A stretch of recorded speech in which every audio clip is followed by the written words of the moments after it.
ಇವತ್ತು ನಾನು ರೋಣಾಪುರದಲ್ಲಿದ್ದೀನಿ. ನನ್ನ ಜೊತೆ ಇದ್ದಾರೆ ಭೈರತಿ ರಣಗಲ್. ಅವ್ರನ್ನ ಒಂದಷ್ಟು ವಿಚಾರಣೆ ನಡೆಸೋದಿದೆ, ಒಂದಷ್ಟು ಪ್ರಶ್ನೆಗಳನ್ನ ಕೇಳೋದಿದೆ. ಮನೆಯವ್ರನ್ನ ಕಾರ್ಯಕ್ರಮಕ್ಕೆ ಸ್ವಾಗತ ಮಾಡೋಣ. ಕಾರ್ಯಕ್ರಮಕ್ಕೆ ಸ್ವಾಗತ ಭೈರತಿ ರಣಗಲ್.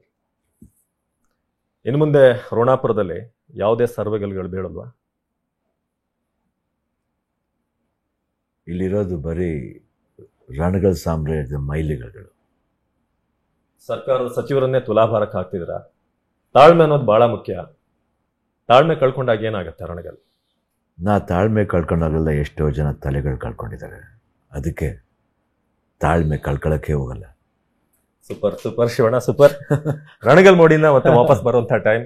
ಶಿವಣ್ಣ, ನಾನಿವತ್ತು ಇಂಟರ್ವ್ಯೂ ಬರಬೇಕಾದ್ರೆ ದೇವ್ರ ಹತ್ರ ಸ್ನಾನ ಮಾಡಿ ದೇವ್ರ ಹತ್ರ ಫಸ್ಟ್ ಬೇಡ್ಕೊಂಡಿದ್ದು ಇಂಟರ್ವ್ಯೂ ಚೆನ್ನಾಗಿ ಬರಲಿ ಅಂತ. ಅಣ್ಣವ್ರ ಮನೆಗೆ ಹೋಗ್ತಾ ಇದ್ದೀನಿ. ಇನ್ನೊಂದು, ಶಿವಣ್ಣ ಯಾವತ್ತು ಫಿಟ್ ಆ್ಯಂಡ್ ಫೈನ್ ಆಗಿ ನಮ್ಮ ಜೊತೆ ಹೇಗಿರ್ತಾರೆ ಆ ಥರ ಯಾವತ್ತೂ ಇರಬೇಕು ಅನ್ನೋದು ನಮ್ಮ ಆಶಯ. ಸೊ ಭೈರತಿ ರಣಗಲ್ ಸಕ್ಸಸ್ ಕಂಡಿದೆ. ಯಾರೂ ಕೂಡ ನಿರೀಕ್ಷೆ ಮಾಡಿದಂಥ ಒಂದು ವೇವ್ ಕ್ರಿಯೇಟ್ ಆಗಿದೆ. ಈ ಕ್ಷಣಕ್ಕೆ ಹೇಗೆ ಫೀಲ್ ಆಗ್ತಿದೆ ಶಿವಣ್ಣ? ನಿಜವಾಗ್ಲೂ ನನಗೆ ತುಂಬ ಐ ಥಿಂಕ್ ತುಂಬ ಹೆಮ್ಮೆ ಅನಿಸ್ತು.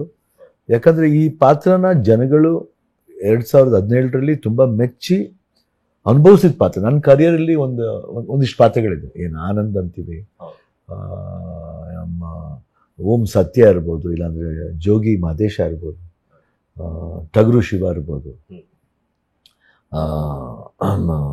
ಮಫ್ತಿ ರಣಗಲ್ ಇರ್ಬೋದು. ಸೊ ಒಂದು ಹೇಳ್ತಾರೆ ಈ ಇದೆಲ್ಲ ಎಲ್ಲೋ ಒಂದು ಕಲ್ಟ್ ಫೀಲ್ ಕೊಡುತ್ತೆ. ಯಾಕೆ ಇದು ಹೇಳ್ತಾರೆ, ಎಲ್ಲಿವರೆಗೂ ಇಂಡಸ್ಟ್ರಿ ಇರುತ್ತೋ ಅಲ್ಲಿವರೆಗೂ ಈ ಥರ ಒಂದು ನೇಮ್ಸ್ ಯಾರು ಇದು ಮಾಡೋಕ್ಕಾಗಲ್ಲ ಶಿವಣ್ಣ ಅಂತ ಎಷ್ಟೋ ಪ್ರೀತಿಯಿಂದ ನನಗೆ ಅಬ್ರಾಡಿಂದ ಮೆಸೇಜ್ ಕಳಿಸಿದ್ರು. ನನಗೆ I was touched by it. ಅಂದರೆ ಎಷ್ಟು ಪ್ರೀತಿ ಇರಬೇಕು, ಎಷ್ಟು ವಿಶ್ವಾಸ ಇರಬೇಕು ಈ ಪಾತ್ರಗಳ ಬಗ್ಗೆ. ಸೊ ಆ ಪಾತ್ರನ ಮೆಚ್ಚಿ ಬಂದ ಅದರಲ್ಲೇ ಪ್ರೀಕ್ವೆಲ್ ಮಾಡೋಣ. ಫಸ್ಟು ಕನ್ನಡ ಪ್ರೀಕ್ವೆಲ್ ಚಿತ್ರ ಮಫ್ತಿ, ಭೈರತಿ ರಣಗಲ್. ಮಫ್ತಿಲಿ ಇಷ್ಟಪಟ್ಟಿದ್ದ ಚಿತ್ರ ನಾವು 7 ವರ್ಷ ಆದ್ಮೇಲೆ ಮಾಡೋದು because of some reasons. It's not that ಇವಾಗ ಸ್ಟಾರ್ಟ್ ಮಾಡಬೇಕು ಅನ್ನೋದಲ್ಲ. ಇದು ಮಾಡ್ಬೇಕಂತ ನಾವು ನರ್ತನವರು ಪಿಕ್ಚರ್ ಶೂಟಿಂಗ್ ಮಾಡ್ಬೇಕಾದ್ರೆ ನಡೀತಾ ಇತ್ತು. ನಮ್ದು ಮುರಳಿದೊಂದು ಡ್ರಿಂಕಿಂಗ್ ಸೀನ್ ಬರುತ್ತೆ. ಅವಾಗ ಹೇಳ್ತೇನೆ ನಾನು, ನನ್ನ ಜೀವನದಲ್ಲಿ ಕೆಲವರು ಸ್ನೇಹಿತರು ಬರ್ತಾರೆ ಹೋಗ್ತಾರೆ, ಕೆಲವರು ಗೇಟಿಂದ ಒಳಗಡೆ ಬರ್ತಾರೆ, ಕೆಲವರು ಮನೆ ಒಳಗಡೆ ಬರ್ತಾರೆ, ಇನ್ ಕೆಲವರು ಇನ್ನೂ ಹತ್ರಕ್ಕೆ ಆಗ್ತಾರೆ. ಅದ್ರಲ್ಲಿ ನೀನೊಬ್ಬ. ಇವತ್ತು ನಾನು ಇಷ್ಟು ಸಂತೋಷವಾಗಿ ಅಲ್ಲೇ ಮಾಡ್ತೇನೆ ನಾನು ಅಂತ. ಈ ಸ್ಟಾರ್ಟ್ಸ್ ಡ್ರಿಂಕಿಂಗ್ ಅಂತ ಹೇಳಿ ಆ ಒಂದು ಹೇಳಿದ್ರೆ ಇದಾದ್ಮೇಲೆ ಮಾಡ್ಬೋದು ರಣಗಲ್ದು. ಯಾಕಂದ್ರೆ ತುಂಬ ಒಳ್ಳೆ ಪಾತ್ರ. ಆಮೇಲೆ ರಾಕ್ಷಸನ್ನು ರಕ್ಷಕನು ಅಂತ ಒಂದು ಸಾಂಗ್ ಬರೆದಿದ್ದಾರೆ.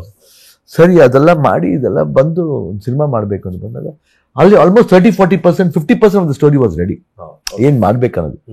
ಅದಾದ್ಮೇಲೆ ಒಂದು 3-4 ಮಂತ್ಸ್ ಆಯಿತು, ಅದಾಯಿತು 1 year ಆಯಿತು. ಒಂದು ಒಳ್ಳೆ ಚೇಂಜ್ ಬಂದಿದೆ ಸರ್ ಅಂದ್ಬಿಟ್ಟು ನರ್ತನ ಫೋನ್ ಮಾಡಿ, ಸರ್ ಇದು ಲಾಯರ್ ಪಾತ್ರ ಮಾಡೋಣ. ಅದು ನಂಗೆ ಅಟ್ರಾಕ್ಟ್ ಆಯಿತು. Oh my god, very beautiful and black to black.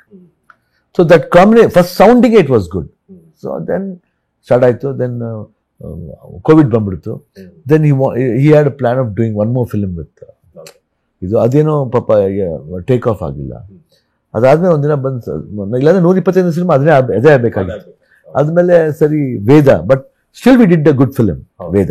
ಯಾಕಂದ್ರೆ ಅದೊಂದು ಸಿನಿಮಾ ಆಲ್ಮೋಸ್ಟ್ ಇಂಡಿಯನ್ ಲೆವೆಲ್ಲಿ ಟ್ರೆಂಡ್ ಆಯ್ತು. ಅಂದ್ರೆ ಸೂಪರ್ ಸ್ಟಾರ್ಸ್ಗಳು ಹಿಂಗೂ ಸಿನಿಮಾ ಮಾಡ್ಬೋದು. ಲೇಡೀಸ್ಗೆ ಗೀತಾ ಪಿಕ್ಚರ್ಸ್ ನಾವು ಫಸ್ಟ್ ಮಾಡ್ಬೇಕಾದ್ರೆ ವುಮೆನ್ ಪ್ರೊಡ್ಯೂಸರ್ ಆಗಿ ನಮ್ಮ ತಾಯಿನೂ ಪ್ರೊಡ್ಯೂಸರು, ಗೀತಾನ್ ಪ್ರೊಡ್ಯೂಸರ್. ಸೊ ಇಲ್ಲಿ ವುಮೆನ್ಗೂ ಆದ್ಯತೆ ಇದೆ ಅನ್ನೋದೊಂದು ಪಿಲ್ಲರ್ ಥರ ನಿಂತ್ಕೊತೀವಿ ವೇದ.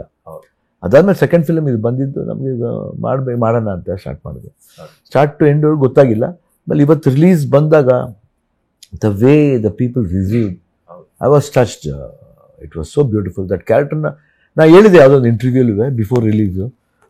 ಭೈರತಿ ರಣಗಲ್ನ ನೀವು ಮಫ್ತಿಲಿ ಇಷ್ಟಪಟ್ಟಿರ್ತೀರ, ಬಟ್ ಭೈರತಿ ರಣಗಲ್ ನೋಡಿದ್ಮೇಲೆ ಭೈರತಿ ರಣಗಲ್ ನಿಮ್ಮ ಹಾರ್ಟಲ್ಲಿ ಹೋಗ್ಬೋದೇನೋ ಅಂತ ಅನಿಸುತ್ತೆ. ನನಗೆ ಗೊತ್ತಿಲ್ಲ ಎಷ್ಟು ಮಟ್ಟಿಗೆ, ಐ ಆಮ್ ಶ್ಯೂರ್. ಬಟ್ ಇವತ್ತು ಅವ್ರು ಇದಕ್ಕೆ ಹೋಗಿದೆ ಒಂದು ಮಟ್ಟಕ್ಕೆ ಅಂತ ನಾನು ನಂಬಿದ್ದೀನಿ.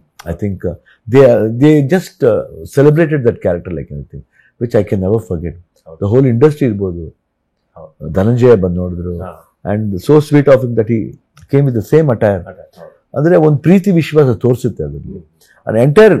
ಎಂಟೈರ್ ಇಂಡಸ್ಟ್ರಿ, ಗಾಂಧಿನಗರ ಹೇಳ್ತಾರೆ, Gandhinagar entire Gandhinagar is so happy. So we are all blessed in that way.